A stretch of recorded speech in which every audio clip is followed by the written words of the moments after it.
और भी बहुत सारे लोग खड़े हुए थे। उसने दुकानदार को कई बार बुलाया, लेकिन वहां पर भीड़ इतनी थी कि दुकानदार का ध्यान उसकी तरफ गया ही नहीं।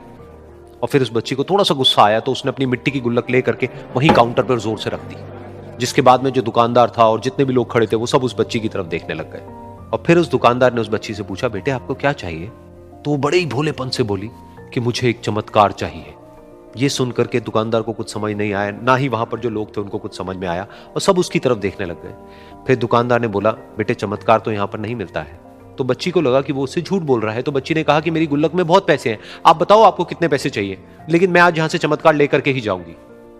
तो वहीं काउंटर पे एक और आदमी खड़ा था, उसने उस बच्ची से पूछा कि बेटे क्यों चाहिए तुमको चमत्कार?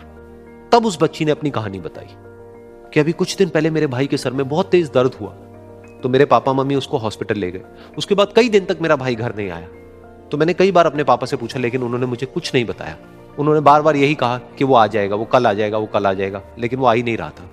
तो मैंने देखा कि मम्मी रो रही है, और पापा मम्मी को कह रहे थे कि उसकी दवाइयों के लिए और उसके इलाज के लिए जितने पैसे चाहिए उतने मेरे पास में नहीं है, अब उसको कोई चमत्कार ही बचा सकता है। तब मुझे लगा कि अगर मेरे पापा के पास में इतने पैसे नहीं भी हैं तो क्या हुआ, मेरे पास में तो है। तो मैंने जितने भी पैसे जोड़ रखे हैं वो सारे लेकर के मैं इस दवाई की दुकान पर आई। फिर उस आदमी ने उस बच्ची से पूछा, कितने पैसे हैं तुम्हारे पास में? ये सुनते ही उस बच्ची ने अपनी गुल्लक उठाई, जमीन पर फेंकी और तोड़ दी, और पैसे गिनने लग गई। बाकी सब लोग खड़े होकर के उसको देख रहे थे। थोड़ी देर बाद उसने सारे पैसे अपने हाथ में इकट्ठे किए और बोली, मेरे पास में पूरे 19 रुपए हैं। वो जो आदमी वहां पर खड़ा था वो थोड़ा सा मुस्कुराया और बोला कि अरे तुम्हारे पास में तो पूरे पैसे हैं, इतने का ही तो आता है चमत्कार। ये सुनकर के वो बच्ची बहुत खुश हो गई और बोली कि चलो मैं आपको अपने पापा से मिलवाती हूं।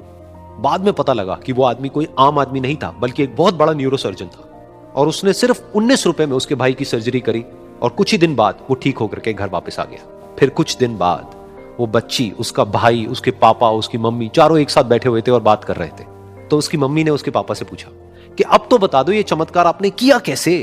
तो उन्होंने अपनी बेटी की तरफ देखा और बोले, ये चमत्कार मैंने नहीं, इसने किया है।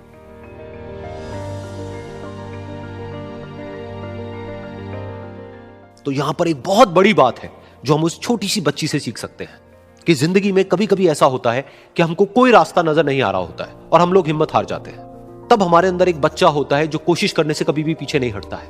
वो हार मानने को तैयार नहीं होता है क्योंकि उसको ना शब्द समझ नहीं आता है। वो बच्चा जिसके लिए कुछ भी नामुमकिन नहीं है, क्योंकि वो हर हाल में कोशिश करता ही रहता है।